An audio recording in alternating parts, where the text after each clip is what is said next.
remind you why we're doing inverse functions. We're actually doing it briefly. We'll do it more later on, but what I want to do, we're actually moving into something called logarithms, and we're learning laws of logarithms. But before we go into that, I wanted to hopefully help you understand logarithms by explaining what they are. And to do that, we need to have a look at inverse functions. All right? So, basically, we had to look at function notation to start with. All right? How did you read that? What does that say? Y. It could be replaced by y, but that's not how we read it. F of x. Remember we say f of x. The function that is applied to x is, that's where the equal sign comes from. And then we came up with, we had a function. So 5x minus 2, for instance. All right. Now what did I say that told you to do? What do we do with that? Yeah. Find Y. Okay, so when do we use y?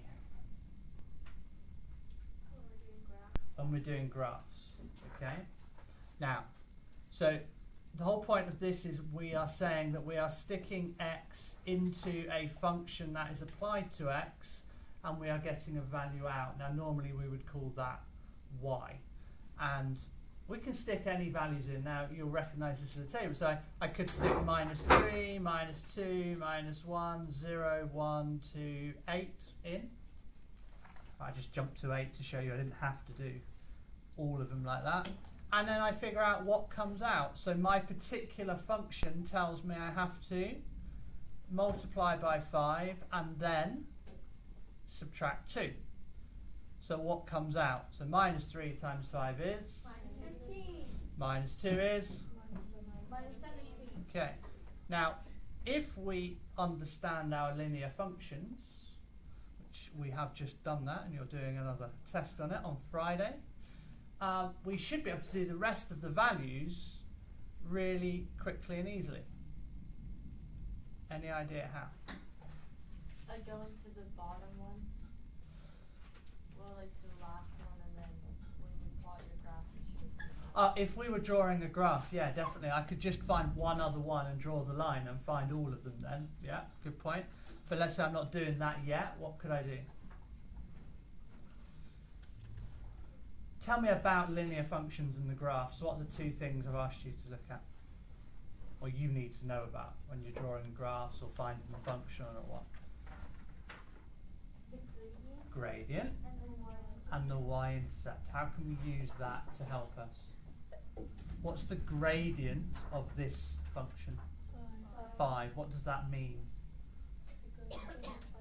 Goes up in 5. So can I use that? So if I go up 1, I go up on the other end 5. So it's minus 12, minus 7, minus 2, 3, 8. Now it's a bit different because I've jumped. It's not a jump of 1. So I've actually got to go up more lots of 5, haven't I? So 2 to 8 is jumping up 6. So I need to add 6 lots of 5 on. 30. So add 30. So it's going to be 38. We can just check that by doing 8 times 5 is 40, minus 2 is 38. Now, so there's the gradient thing, the plus 5 every time. I'm sure you've done that year 7 maths investigations, the patterns and things. Remember doing that? Do you notice something else? That this number here gives you minus 2. That's the y-intercept, isn't it? Okay? Because the y-intercept is when x equals 0. Alright, so all these things are linked. So this is our function. So if I was going to plot that, I'd have a straight line and so on. Alright? Now, what we were actually talking about though was, well, before I get onto that, so that is called substitution, yeah? So we are substituting into a function. What do we do, for instance, if I said to you that actually I want to know what value of x gives me an answer of 23.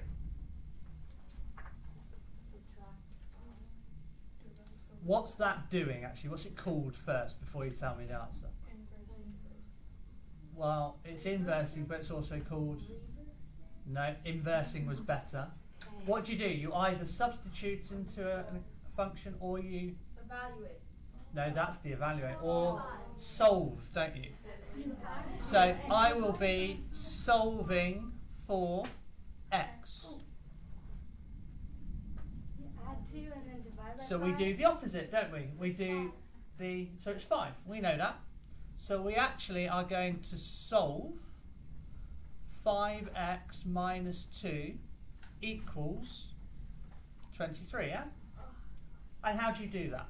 So we add 2 to both sides. So you can see why now I'm not moving the minus 2 anywhere. I'm undoing it, because if I've got to go backwards, I've got to undo the minus 2 first. So how do you undo the minus 2? You add 2. So if I add 2 first, that tells me what I would have got at this point. So whatever I put in, I want to know the answer after I've times by 5. And by doing that, I have to add the 2 back on. So I'm telling it 5x's must be 25. And then we have to do the opposite of times by 5. So divide through by 5 gives me x equals 5. All right. So you've done this. You've solved, you've substituted, you've done it over and over again. What was the notation, the function notation we talked about? So, for instance, using function notation for these two numbers, I would say that f of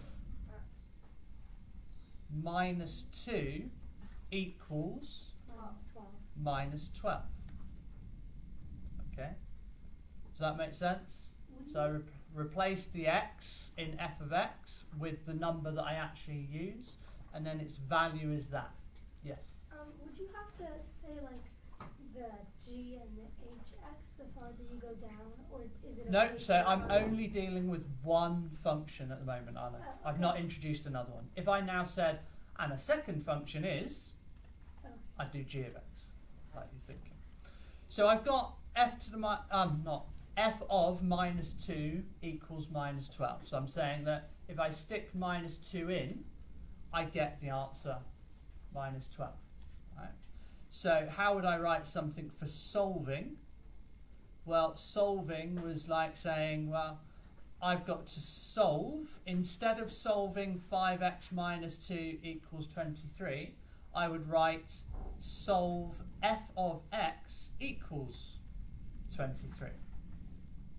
Okay, so you're going to have questions in function notation where it doesn't say solve the equation, it will just say f of x is, it will probably say f of x is this, g of x is this, h of x is this, solve f of x equals 11.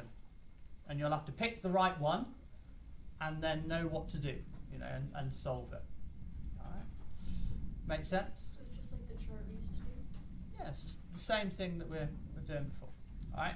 Link it all together if you can. Don't think of it as separate things. You've done linear functions. If I give you a linear function, that's how we do it. All right. We can do quadratics and cubics and sine functions, cosine functions. All of those will come about. So, important things actually that may. Am I going too fast? Do you want to write any of this down, by the way, or are we all right? All right. Okay. So, for instance, what was I going to say? If I ask you to solve f of x equals 0, all right? I'm not asking for an answer, I'm not asking for x. I'm asking for what particular thing on a graph am I asking you to find? Nope. Gradient is the difference between 2 points. I'm only asking for 1 point. How would you describe that point to me? If I say f of x equals 0, I am asking for? The y and the x-intercept. So this would say that the y value is 0, yeah? So it'd be x-intercept. So it would be the x-axis intercept. So how would I write the y-axis intercept? F0 equals 1. Or just f of 0, yeah? If I asked you to evaluate f of 0, alright, I'd be asking you to find me the y-axis intercept. So it's just about saying that this one, the x-coordinate has to be 0, so what's y? This one, the y-coordinate is 0, so what's x? That's what I'm asking for. Yeah? Don't we multiply, like for that one, don't we multiply x by 0? I've at the moment, so if I were using the same f of x as before, what would I actually be doing for both of these? 0 times 5 plus 2. Exactly. 0 times 5. Well, let me just write this down. So which one's which? So this one I would be doing 5x minus 2 equals 0. And this one I'd be saying that 5 times 0 minus 2 equals what? That's what I'm doing, yeah? The two things. So that's a brief recap on just function notation. We are going to do more of it. We've got things like compound functions, and you have f of g of x and things like that, but we don't need to go there yet. Is that 5 times 0 in the bracket? Yes. Or 5x? I've just put in brackets to kind of link it with the brackets and the 0. You don't need it, obviously, but just to kind of make it a bit more visual for you.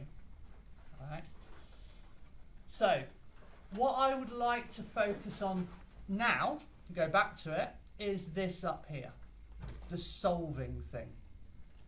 Alright.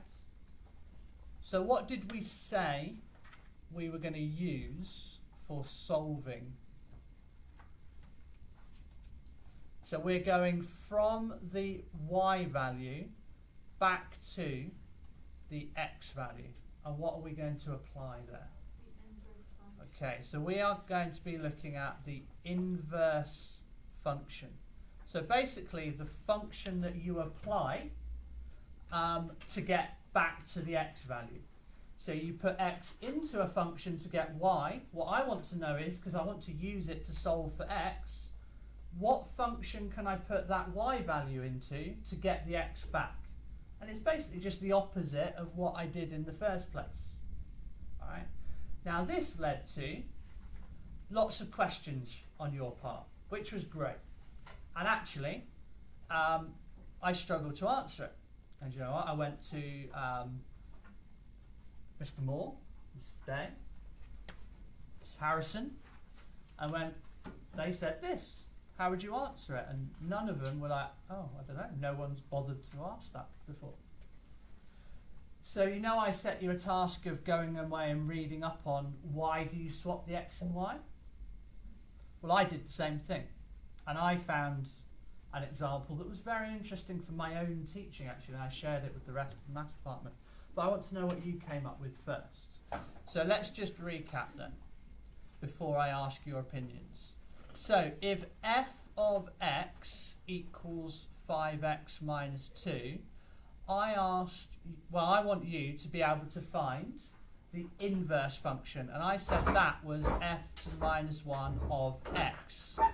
So do you remember what it was? And how to find it? How then? What would we do? Go on. 5 times x equals negative 1. Are we doing it negative inverse? No. No, I don't think we do. Go on. You would put 5y minus 2. Okay, so we start with, so instead of y equals 5x minus 2, we then did X equals 5y. x equals 5y minus 2, and you then make the y the subject. make y the subject. So we do what we did before to solve it. So we add 2, hang on, I know you're going to ask the question, I'm getting there. So we do x plus 2 equals 5y, and then we do the divide by 5, which gives me y equals x plus 2 over 5. So the inverse function is x plus 2 over 5. Then we swap it. Not yet, she's already done the swap. We did that weirdly. Now yeah, you, the way we did last time. you can swap the x or y first or at the end. I think you should do it at the end because that looks easy. Okay, but we get the same thing. Now, just to show you something, just in case it's not quite clear. If I put x into f of x, I do times by 5, then minus 2. I've already written this before, and I get y out. So what we do to solve is add the 2, then divide by the 5. So that is basically it. So we would do y, add 2, divide by 5 equals x. Alright, so I think that's what I said before, yeah? We do it that way round. Alright? Then, and this is the question bit, I said to you, then you swap the x and the y to make it a function. Alright? And you make it f to the minus 1 of x. Now, Hayley, of course, is not going to ask why. She's going to explain to me from her research what she found out about why you do that. I have a question. What's your question? Are we gonna then rename the x-axis the y-axis? No. But then our coordinates are gonna be completely different. Google graph. Right. Well, hopefully this will come up in the discussion. It's a tricky one actually. But what did you come up with? I'll tell you what I come up with in a bit. What did you come up with? I came up with a girl's answer on the internet. I didn't make one. Should I read Oh yeah, fine. Oh, okay. So she had this whole little thing, but I didn't understand it, so it's nice. I'll read it anyway. So it says, why do you swap the x and the y? Given a function with a dominant s and the image t is inverse f minus 1. Okay, no, never mind. Let's not read that one. Okay, if you're willing to keep y as your argument for the function f minus 1, you don't have to switch variables. But many people like to always use a variable x as an independent variable, especially when graphing functions. And to do that, x and y have to be switched. And then it goes on.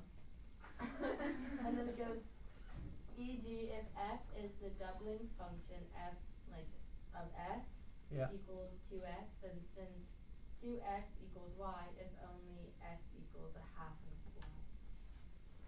Okay.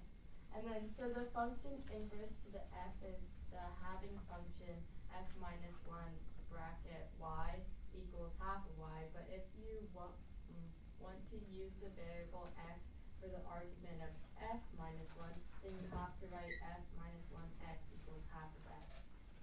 Okay. I understand the first Yeah, yeah. I understand the independent. Yeah. Yeah, right. And then That's not the very rest of similar to what I found actually. Yes, Alex. You switch it because you're finding that f of x in that equation is for y. Are you having a guess or are you telling me what you've read? No, I'm just guessing. Yeah, let's. It's you're going to struggle to guess. The reason is I'm going to pick on one line that Layla said, which is the important thing I read actually, and it's you don't have to. And actually, the teachers that teach to just swap the x and y, actually I read on something that says that you're teaching it wrong, because it leads to a mistake, a misconception. Do you know all this stuff I talked to you about algebra and picking up and moving and not doing this and not doing that? The reason why I'm making a big deal of that is because I am still researching the best way to help my students learn and understand without making common mistakes. And this is probably a new thing for me, thinking, oh, right, yeah, thought about it. And what this, what I read was this, okay, that functions can just be x's and y's, like like we're doing, and graphing, and not have any particular context, any particular meaning. However, what if I do give it a meaning? So I can have a graph of a linear function. So this is quite good for you guys. And I can draw this function. Let's do it like, let's just make up something. All right. Now this function I could say is, instead of x and y, I can say it is a cost function. Anyone do economics here or business or whatever? All right. I'm going to pick one that comes from my IB exam. So I'm going to say 400t plus 2000. All right. It is still a linear function, isn't it not? Is this not like y equals mx plus c? Yes. But instead of x, I have t, right? And instead of y, I have c. So on the y-axis, I would actually have c for cost. On the x-axis, I would actually have t for time. Oh, no. What's the gradient? 400. 400. The gradient's 400. What does that value of 400 mean? It goes up by every, well, I haven't told you yet, t is in hours. So that means every 1 hour, the cost goes up by 400. Let's say it's dollars, and let's say it's the cost of a chauffeur and a limo that you've just hired. All right? It's your prom night, and you've hired a chauffeur, and he costs $2,000 to just rent it to begin with. That's this bit. So this value here is 2,000 because t is 0, but you've hired him, so the initial cost is $2,000. All right, and the gradient is 400, and that's for every hour, right? T hours, all right, and it's cost in dollars. So for every hour, he charges you $400. A lot of money, but people spend that. You know, if you get a group of 10 of you in a limousine to drive around New York, whatever, it's going to cost you a lot of money. Now, here's the thing. This is a cost function. How could I write it in function notation? Can't you just do fx equals? There's no x's. Fc. It's f of f of t. t. Okay. F of t equals 400t plus 2000.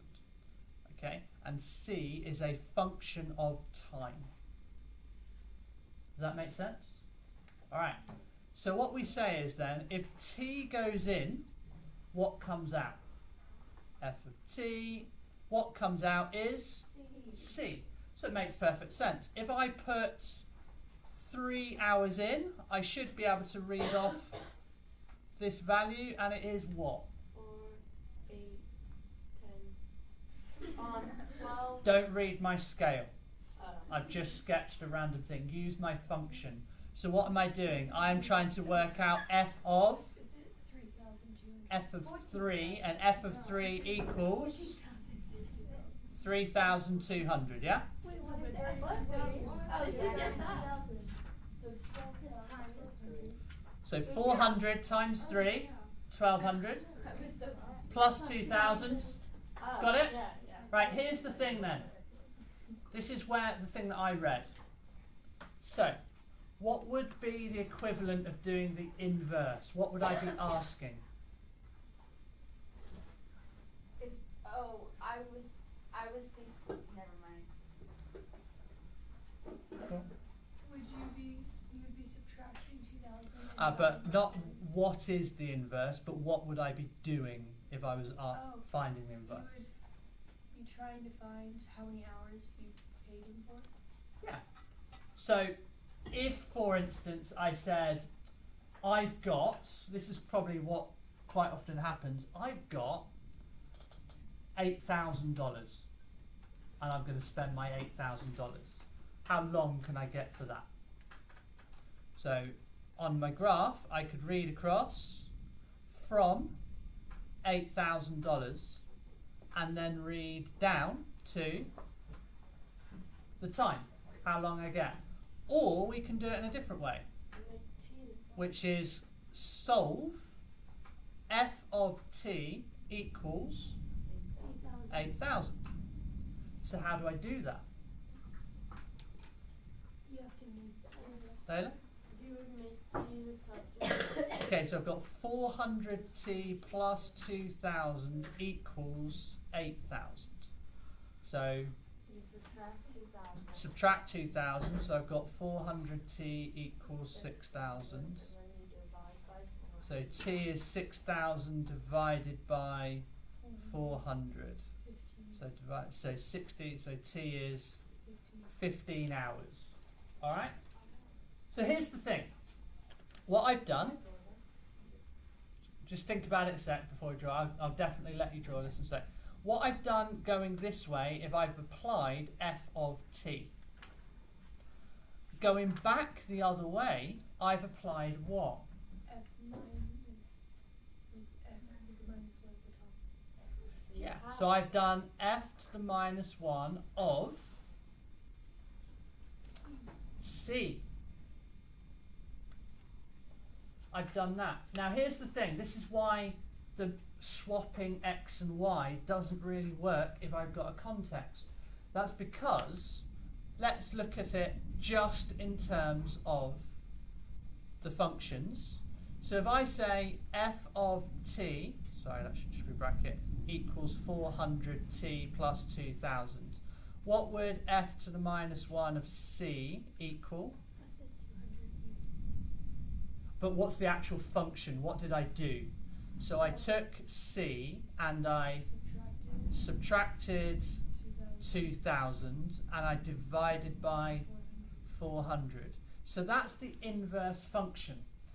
Now this is the thing I read that made me go, oh yeah, we shouldn't swap it. Because now it's in context. What if I now do this? I'm just going to swap the t and the c around. So I'm going to say f to the minus 1 of t equals t minus 2,000 over 400. Well, now I'm saying put the number of hours in, subtract 2,000 divided by 400 and I get a cost. No. But it's not right, is it? So it's not true. So to swap the x and y actually makes no sense. Yes. So if we choose, because it said that we got to choose. Well, let me carry on first. Let me carry on to explain why we do it. All right. So in this context, all right, we wouldn't do it. I would leave it as the inverse function of c. All right. So if I were to again change the context again, and I will let you write this down, or just bear with me. We're talking a lot here. So if I changed it to f of x equals 400x plus 2,000, right? I'd be saying that y is 400x plus 2,000, and then if we find the inverse function, I'd be saying y minus 2,000 over 400 equals x, yeah? So this is f of x, and this is f to the minus 1 of y. Right. So I think this is kind of what I was trying to say, but I wasn't really explaining it very well last time. Now that is correct. So f to the minus 1 of y would be that. It has no context at the moment. It has no cost and time and hour, has none of that.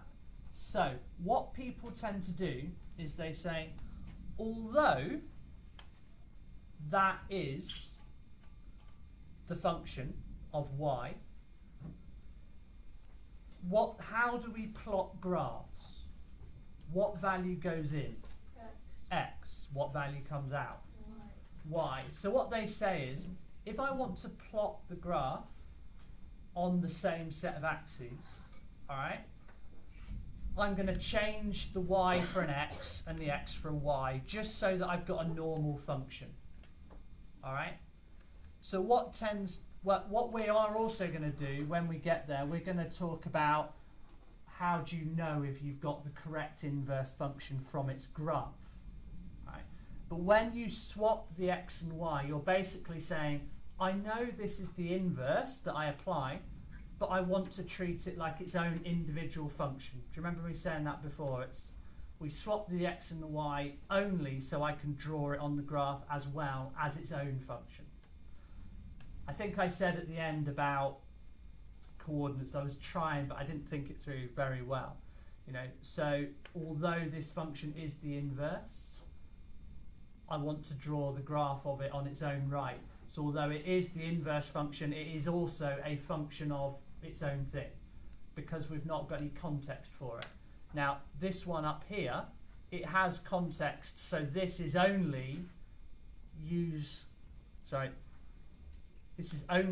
cost to find the time in this context, where if I have x's and y's, I've not given it any context. Does that make sense? A bit more. See why it's necessary.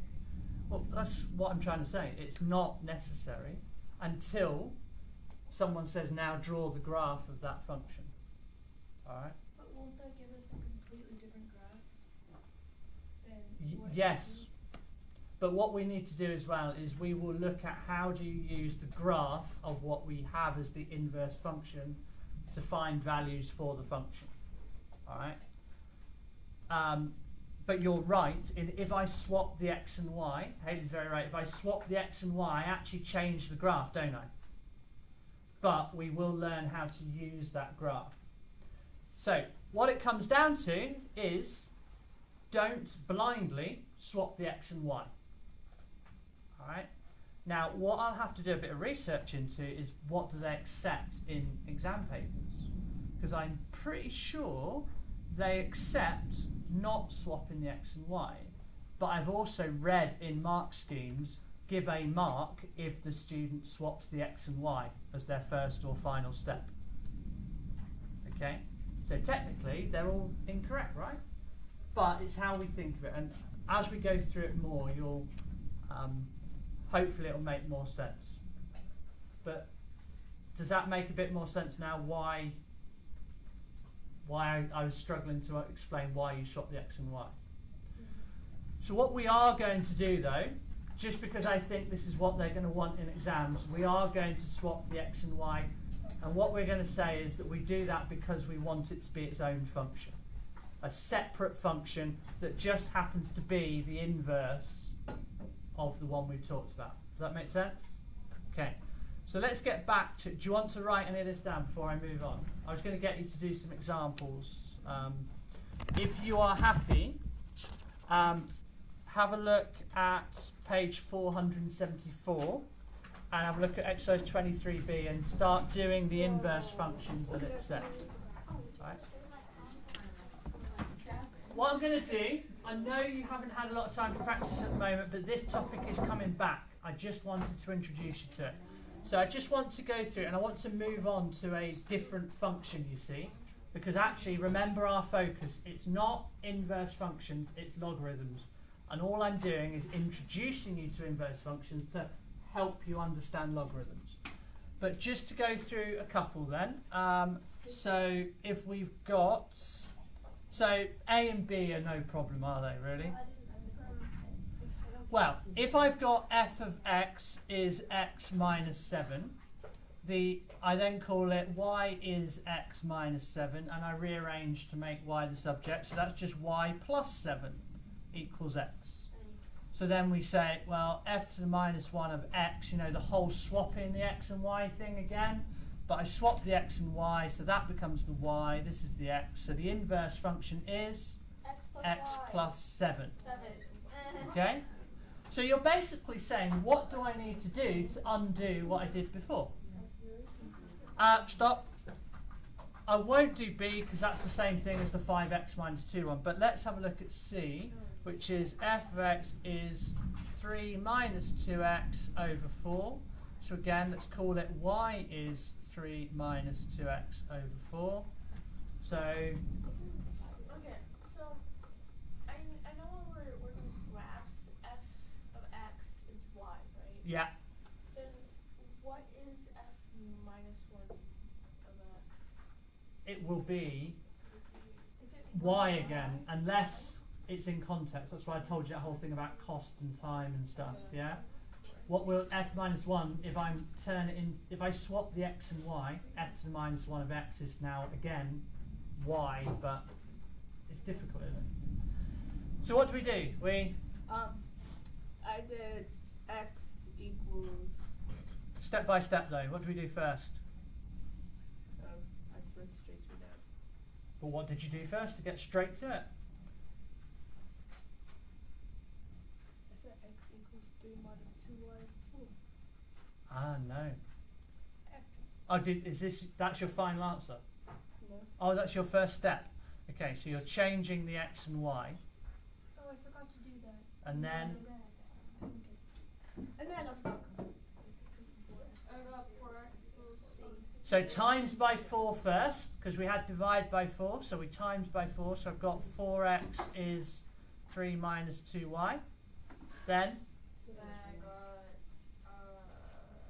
x equals y divided by 4 on both sides. So it's x equals 3 minus 2y. No, wait. Just Right. went back to Wait, I'm in the wrong way. Megan. would you would minus 3 on both sides? Good. Okay, so I can do it like this. This is a positive 3 because it's at the beginning, so I can subtract 3. So I've got 4x minus 3 equals what? Negative 2y. Then I divide by negative 2. So I've got 4x minus 3 over negative 2 equals y. That's one option. So you just Alright? flip it and then you flip it back. I mean, you just rearrange it. Yeah, we just rearrange. Let's say rearrange. Okay? So that's it. That's my inverse function. Now, at this stage, by the way, don't be afraid to add the y's to make. So I would actually, at this stage, I would add the 2 y's and instead have 4x add 2y equals 3. Right? The reason why I've done that is because I don't want the minus. Now, my final answer is going to be slightly different form, but still equivalent. The reason why I did that is now the y, and I want y equals, is positive. So now I'm going to subtract the 4x. So I get 2y's is 3 minus 4x. And now I divide by 2. So y is 3 minus 4x all over 2. Now you'll notice, hopefully, look at the similarities but difference. It's like timesing everything by -1. Yes, exactly. It's like timesing everything by -1. Alright? The minus would go, instead of the minus there, I'd have the minus there, minus 3. So I got minus 4x plus 3. Okay, it just tidies it up a little bit to do it the other way. Alright? What we try to do, like with nice handwriting and stuff, we want a nice elegant solution, and you will never see an answer in a textbook with a negative denominator. They will always find the solution which will have a nice positive first term, a positive denominator, unless that's not possible. But in this case it is. So this is the elegant solution. If I did this, I wouldn't even be doing this because I've got a minus on the front and I can rearrange it so that the minus is not on the front. If you're going to ask me, does it matter? No, it doesn't necessarily matter at this stage, but as you get better, you'll be expected to. Yes. This is sort of off topic, but not off subject. I mean, like, Well, can we carry on with the topic? If it's, yeah, if you don't mind. So that's inverse functions. There are more. We're going to do more. However, what I want to do, I'm going to introduce you to a different function. And this is not a linear function. It's not a quadratic function. We are going to talk exponential functions. Okay? Now, exponential functions... Pardon? Not yet. An exponential function, alright, is slightly different. And an exponential function would be of the form, basically, a to the power of x. So x is the power. So, for example, we could have y equals 3 to the power of x, y equals 2 to the power of x, y equals 1/2 to the power of x. Oh, I did this. Why do you think it's called exponential? Exponent. Because the variable, the x, is an exponent. Right? Now, I've only got a few minutes to introduce you to this, so be aware we're going to do this again, but it helps you. You'll be able to think about it while we do it. So, here's the thing. Every function has an inverse. We must be able to inverse to solve for x. So, for instance, if I were to ask you to evaluate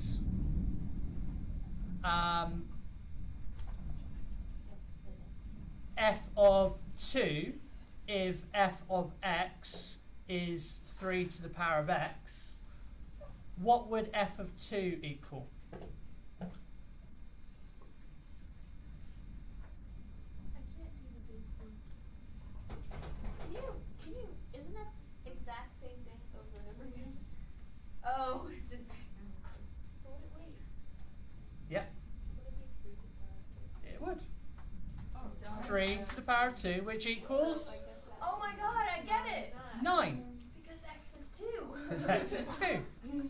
Okay. That was like simple, like, Right, however, I could give you an easy one like solve, okay, f of x equals 27. Is it 3? Okay, so I'd be saying that 3 to the power of x equals 27. Alright? Now, hopefully you know, because of your laws of indices, that, well, that would be 27 is 3 to the power of 3, therefore x equals 3.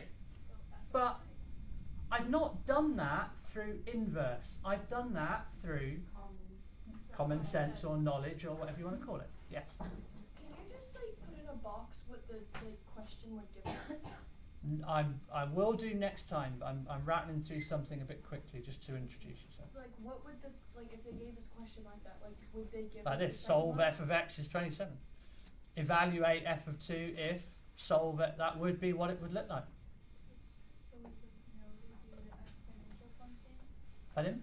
So would we know that we have to do the exponential functions? Well, if it says f of x is 3 to the power... Now, right, hang on.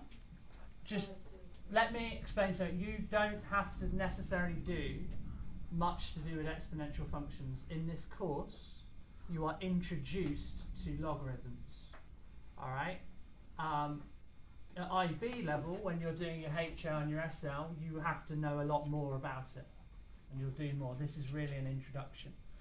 Now, what it says, so that was a common sense one. But what if I said to you, instead, solve f of x, well, still this is f of x, solve f of x equals 38. So I would be doing 3 to the power of x is 38.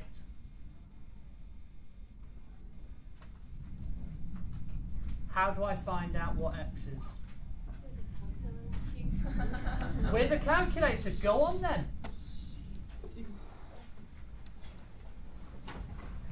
How do you do it with your calculator? Square root. Square root. It's not a square root. Cube. It's not a cube root. divide it. It's not just dividing. We need the inverse function. What you're telling me, you're listing lots of inverse functions you know. Square rooting is the inverse of?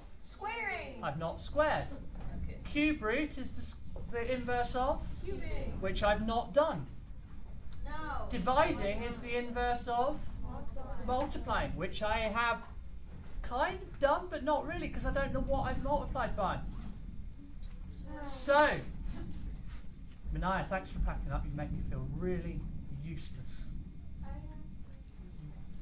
So, just to introduce, so what we're going to do is we need to know actually, and we're going to do more on this, the inverse of when the power is the unknown is logarithms. So I would say that x is, all right, log, right, to the base 3 of 38. And that you can put into your calculator. 3.311. Have you done it already? Yeah. 07. What did you say? 3 point. Oh, 3.31107. We'll go through it next time. But I just wanted to introduce what we've got to do is be able to work with logarithms, simplify them, but they are the inverse of an exponential function. All right. So that's what we're going to be doing next time. Have a good day.